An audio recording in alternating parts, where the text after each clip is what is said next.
You deserved everything you got. This is a union city. That is a Philadelphia tradition. Seize the means of podcasting. Oh, God, the boss has crushed us. Let me tell you one thing else. In oldie-timey times. The pleasure of the flesh is in solidarity. We will not raw dog reality for that one. It's going to be wholly unprofessional. The Scab Buster. What have we become?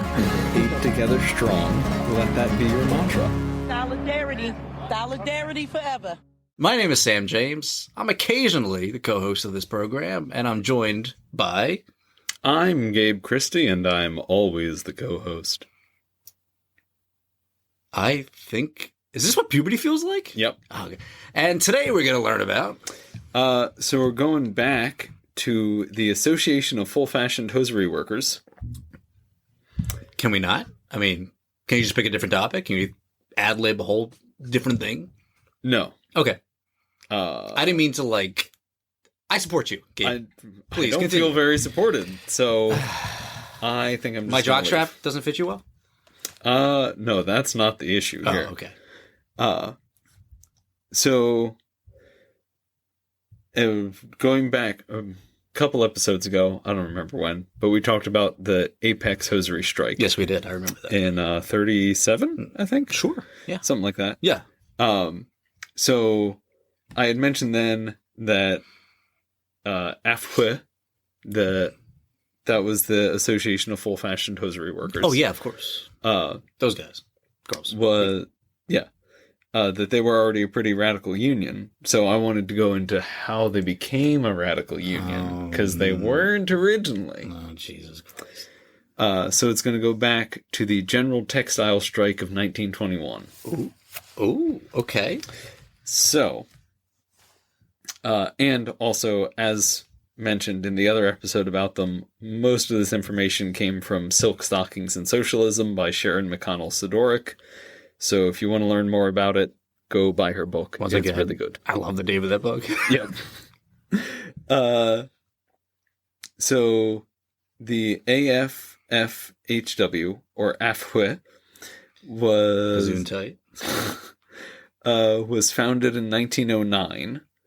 And at that point, it was just a local union. Then it went national in 1913. And there was a large immigrant community working in hosiery in Philly, mostly in Kensington. Okay. Which, for people not from the city, is kind of like the northeast section of the city, but not too far northeast, if that makes sense. If you look at a map of Philly and Broad Street is running vertical, it's like right where the city kind of doglegs up the Delaware, or doglegs up to the east. Kensington kind of runs between Broad and there. Yeah. So there were a lot of working class immigrants who joined the union. And I also want to point out that Kensington was a traditionally working class neighborhood, and also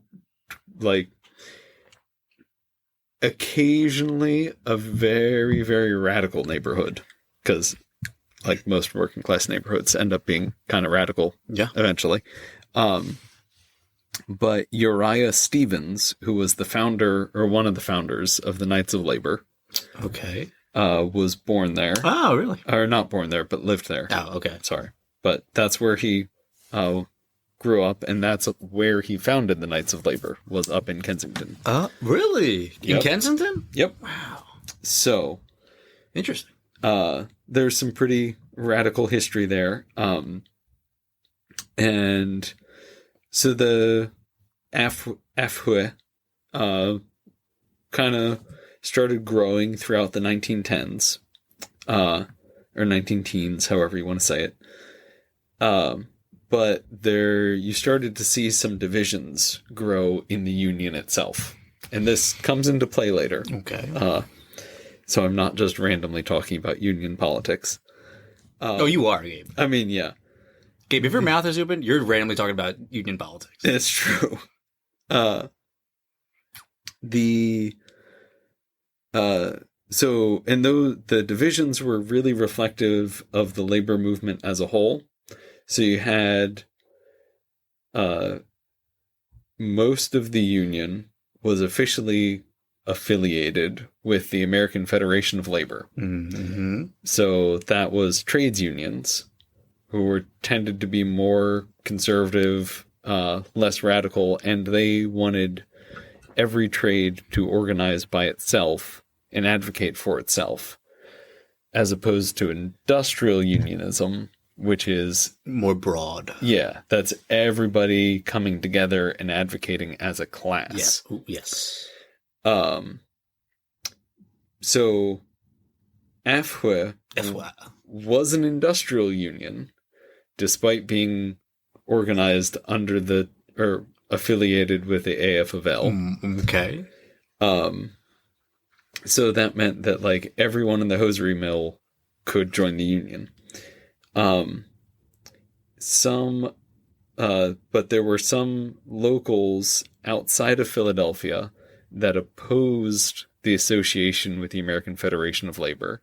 They would rather be independent, because that allowed them to be a little bit more radical. And the AF-of-L did kind of throw its weight around a little bit to make their member unions fall in line. Yeah. So there was also Local 14 in Philly, which had organized 3 shops, or 3 of the hosiery mills, and they opposed the AF-of-L association. Then there was also Local 706 in Philly, which supported the AF-of-L association and had organized most of they were the larger of the two. So they had like over a couple thousand workers. Okay. We should also talk about how the shops were organized internally, not the unions, but the mills themselves, because this gets into play with why they went on strike. It's really complicated. Gabe has thrown his hands up. This is not good. This is good podcasting. I'm throwing my hands around. So you're not a very fluidly physical person, Gabe. So when you start flinging those arms around, I get very frightened because I'm like, this guy is excited about something, and it worries me. There's interesting descriptions of hosiery production, so this is very important. Oh, no. This is almost as bad as your barrel versus bags rant. So they were operating under a 2-tier system of knitters and knitters helpers. And these jobs were mostly male dominated. They actually operated 2 machines at once. And each of those machines had 10,000 needles. Oh my God. Yeah, that had to be in perfect alignment to produce a good quality stocking. Is this like a Saw film? What the hell? Yeah. So each of these needles was like a tiny little wire hook that would go and grab a yarn and loop it, because they're like minuscule knitting needles. Yeah. So then you had yeah. Nothing could go bad with this machine. Not at all. And most of these people were like, probably aged, I'd say 14 to 30. What? I'm worried about. Yeah. I'm worried about the low end of that age group. Yeah. All of those needles had to stay in perfect alignment in order to make a good stocking. I had already said that. Then you also had the helpers, who would keep the knitters supplied with needles, yarn, and any other materials they might need. Ages 4 through 7. Yes. Yeah. Well, they were usually younger. The helpers were also paid by the knitters. The workers were paid by the workers? Yeah. Okay. So that was a weird system. Then then so that meant that one, the helpers were getting terrible wages, and the knitters were having their wages docked to pay the helpers. Okay. Yeah.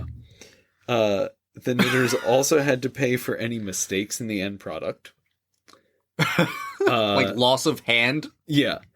Like, oh, your hand ended up in this pair of stockings. We can't sell that. You should pay us for it. They also had to pay for needles and other materials. So if you can, I'll just let you take a wild guess who came up with this system. It was those 4 through 7-year-olds, goddamn. Yeah.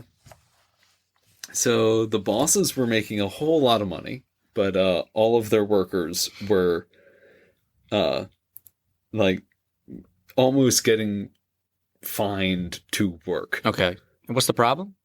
For some reason they got upset by that. Oh. I can't imagine why.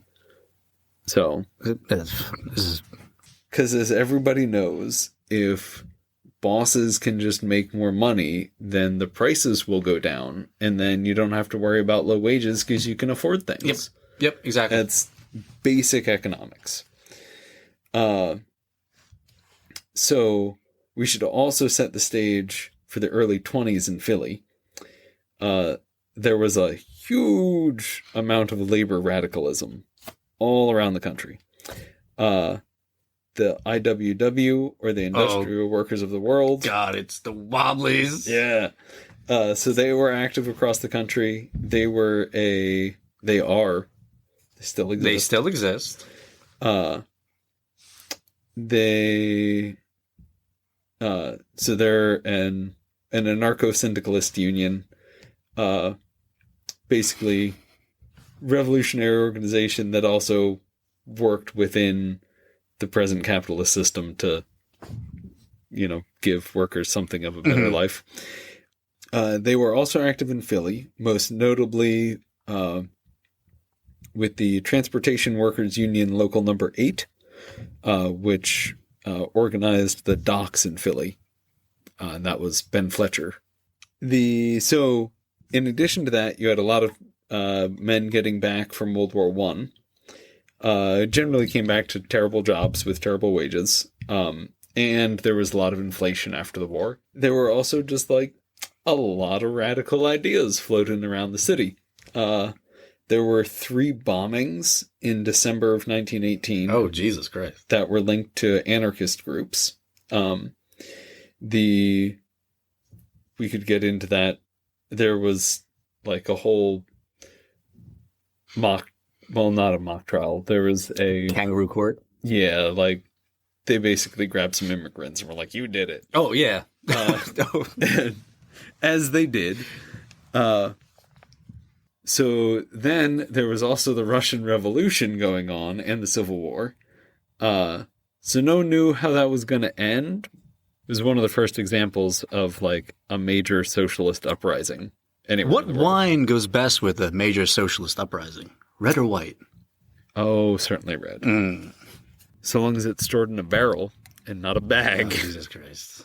Then in January of 1919, 1,200 members of Local 706 of AFHWE, to get back kind of on topic, walked off the job to secure shorter hours, and they won. So that reduced their working hours from 54 to 48. And that started to show everyone like, hey, we can go on strike and that'll win us stuff. Ooh. So maybe we should do that. Some ideas are brewing here. Yeah. So by January of 1921, the manufacturers had consolidated into an association, which employed about 5 out of 6 of the hosiery workers in the city. So this was basically a manufacturer's union, so that they could all, you see this a lot where they'll all come together and be like, none of us are going to allow a union to exist. Oh, okay. And then if solidarity. then if like one member if one member's worker, or if the one member recognized the union, they would get ostracized, and then they wouldn't be able to buy supplies or anything like that. So yeah, it's real sad. They don't want to oppress the worker. They have to, because their friends will be mean to them if they don't. What's wrong with you, Timmy? You don't want to oppress the working class, Timmy? What's wrong with you? Why don't you garnish their wages? Why don't you garnish their wages? Well, you joke about that, but the association laid out demands to the union in January of 1921. The association. Demanding a 15% reduction in wages. They wanted to continue the two-machine system, which is where you had one knitter working on two machines. Mm-hmm. With 7,000 needles. Yeah. 20,000 needles. Oh, 20. Oh, wow. Yeah. Wow. I did not exaggerate enough with 7,000. Forgive me. So they wanted to continue the two-machine system, and they wanted open shops, which means no union recognition. And they can hire whoever they want. Okay. And all of that was basically to keep the labor pool as large as possible. Yep. So that they could reduce wages and keep their profits going. Yeah. Both Local 706 and Local 14 voted no. Because they were given, union was given that proposal. And both of the locals in Philly basically said, fuck off. Okay. So they went on strike. Okay. And it was both women and men walking off. They had both the helpers and the knitters. They had both people who supported the AFL and people who didn't walking off. It was basically all of the hosiery workers went out together. Okay. And kind of shut down the industry. Oh. How naughty of you. So it's all the workers, especially the unionized workers, viewed themselves as the rightful part owners of the industry. Yeah. Why? Because they did all the work? Yeah. I don't want. Yeah. Fucking Christ. Yeah. It doesn't matter. So they basically said that, or they viewed it as like, we have a right to everything that we produce, so we should get more of it. And then the manufacturers were like, well, we're the rightful owners because we have a piece of paper that says we're the rightful owners. Yep, that's what it is. That's what it is. Yeah. So the other weird thing is that because of the divisions within the union over whether or not to be associated with the AFL, Local 706 wasn't affiliated with the International anymore. But what that meant is that they didn't have access to the International's strike fund. So they went on strike unsupported. So that being said, they still went out. They faced increased police intimidation, inflated bails, and scabbery. Oh, I never heard that term. I don't think I made it up. I may have made it Jesus, Gabe. Did you make that up? I think I took that from the book, but I might not have. Scabbery. I'm going to use it now. That's all we're going to use now. Yeah. So, but yeah, people were getting bail sentences of over $1,000 in 1921. Is that 1921 money? Yeah. Bro, that's like $7,000 now. Something like that. So It's probably like 7 million. Yeah. I don't know. But one of the ways that they fought back against the scabbery was they basically went on like this big public shaming campaign.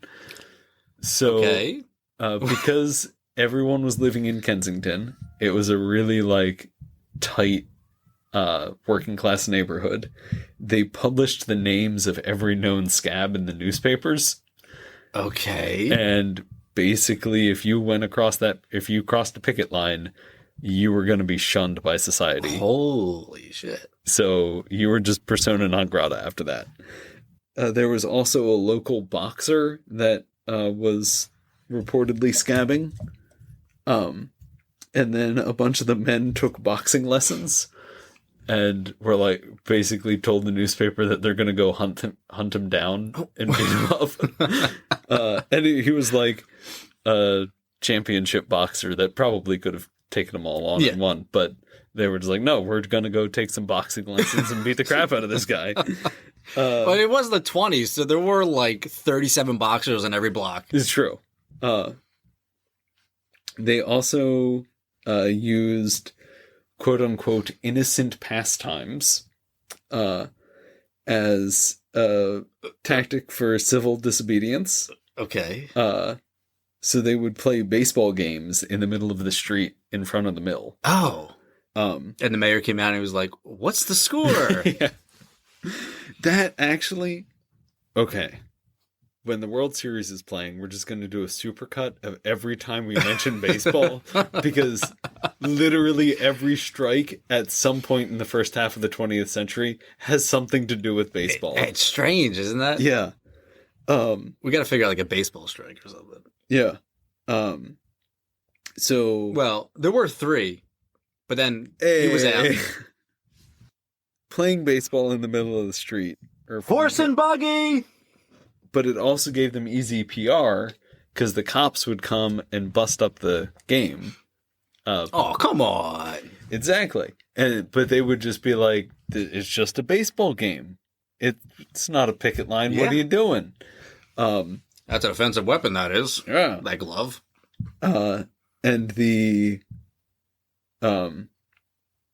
And so that actually won them even more popular support because, I mean... Yeah, you're fucking up their game. Yeah.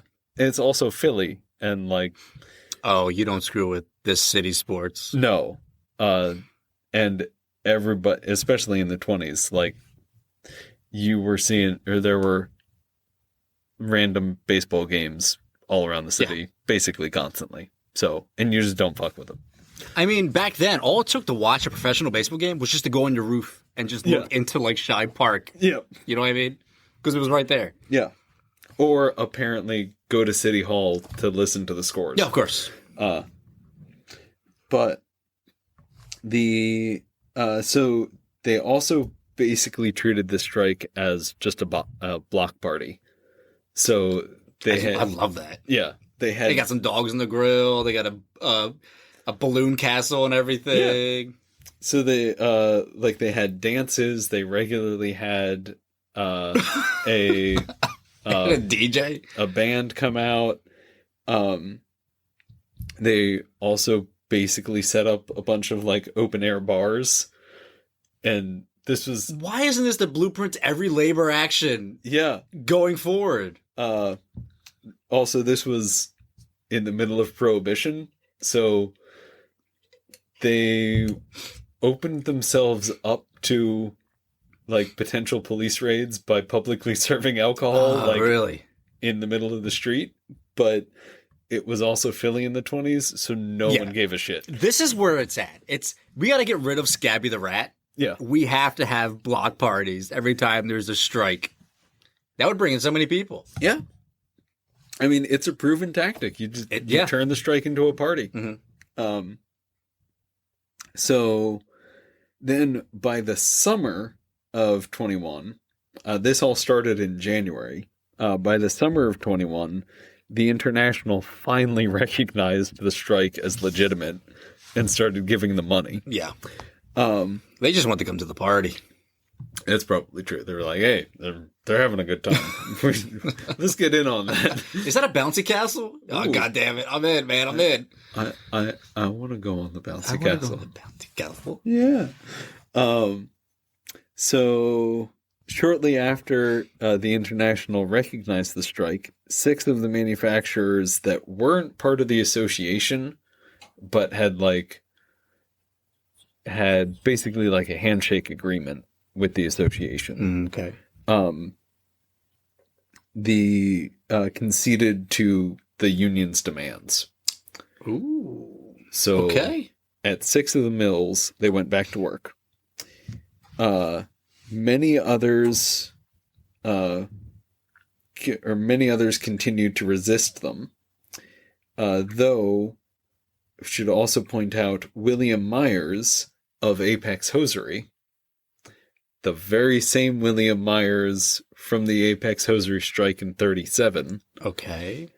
Uh, Which is 16 years after this. yeah, held out for another 18 months. Oh. Okay. So he was always kind of an ass. Then, after over a year, and some people were actually on strike for over 2 years because there were some smaller strikes before the general strike. The workers finally won. They were out of work for 2 years? Some of them were, yeah. Wow. Yeah. That's a long time. Yeah. Can you imagine that? Just be out of work for 2 years like that? Yeah. I mean, my Uncle Tommy can, but other than that, I mean, like, that's crazy to think about. Yeah. And especially when you don't, I mean, going into the strike without like a real strike fund. Mm-hmm. And it's the fact that they held out so long is incredible. But you see that a lot with, especially the strikes in the first half of the 20th century, where they were like multi-year long actions. It was a dangerous time. Yeah. I mean, there were like pickup baseball games on every corner. You never know when they were going to come up. There's a lot of broken windows. Yep. Horse and buggy. So finally, after over a year, or sometimes 2 years, or in some cases 2 years, I should say, the union won. They got restored wages, union recognition, and got rid of the two-machine system. Oh, okay. So they basically doubled the number of skilled workers that the companies had to hire. Okay. Did they subtract at all the number of needles? No, you're still... that was go down to 7,000. Well, it went from 20 to 10,000. Yeah, I guess so. There was also some interesting writing in the Philly Inquirer, or not the Philly Inquirer, it's another newspaper at the time, basically talking about how the investing in the hosiery trade right now was a major gamble, because they, on the one hand, one of the reasons why the companies eventually conceded is there was a huge spike in demand for silk stockings. Okay. So it was like some editorial comment or column in one of the newspapers, and he was basically talking about how, on the one hand, demand for hosiery is like through the fucking roof right now. So you can make a huge amount of money if you invest in it. On the other hand, all of these companies are treating their workers terribly, and it's entirely possible that there's going to be a strike and the company's not going to make profits for like 4 years. That's really about watching a lot of movies from back then. It's like silk stockings were like a big, huge deal. Yeah. It was like currency, really. Yeah. I mean, now it's kind of like I have like 37 pairs of silk stockings in my closet. Exactly. I'm wearing 18 pairs right now. I mean, they feel good. They're cutting off circulation right now. They don't feel. I don't feel anything actually, but yes, they look good. I'd probably cut that back to like 12 pairs. Oh, but I was really going for 7,000 pairs. Horse and don't worry about it again. Nope. I'm exhausting everything. Oh God. So most of the manufacturers actually caved because basically they wanted to get in on that massive spike in demand. Yeah. It wasn't for the welfare of the workers. Oh God, who made them all that money? No, they don't care. There's so much sarcasm on this podcast that I wouldn't be surprised if it just oozes out of like the headphones of the listeners. Silky smooth sarcasm. Oh yeah, With Labor John. We should also point out that basically everyone else in Kensington was in support of the strike. Because one, they were all working class too. Yeah. Or most of them were. And they saw how the police were treating them, like breaking up baseball games. They couldn't afford silk stockings anyway, so the fuck. Yeah. So this was really the start of the really radical hosiery workers in Philly that you saw into the 30s and really into the 40s. But it all started in the early 20s when they went on this general strike and, I mean, seemingly had a fun time of it. I mean, they were cooking dogs, they were jumping on the castle, they having a great playing time. baseball, having a dance. If I could go back in history, go back to any point in history, it would be to go back to a strike like this. Yeah. Because, like, on the one hand, absolutely terrifying because at any moment the police are going to come in and beat the crap out of all of you. On the other hand, everybody's just having fun. Yeah. And it's a big party. And it would just be really interesting to see that. Yeah. Anyway, I don't have anything else unless you have another horse and buggy joke. It wasn't a horse and buggy joke. That was fuck it. Play us out, Sam. Hey, this is Gabe, and thanks for listening to the Labor John podcast. So for now, we live in a system called capitalism. And under this system, you have to exchange currency for goods and or services.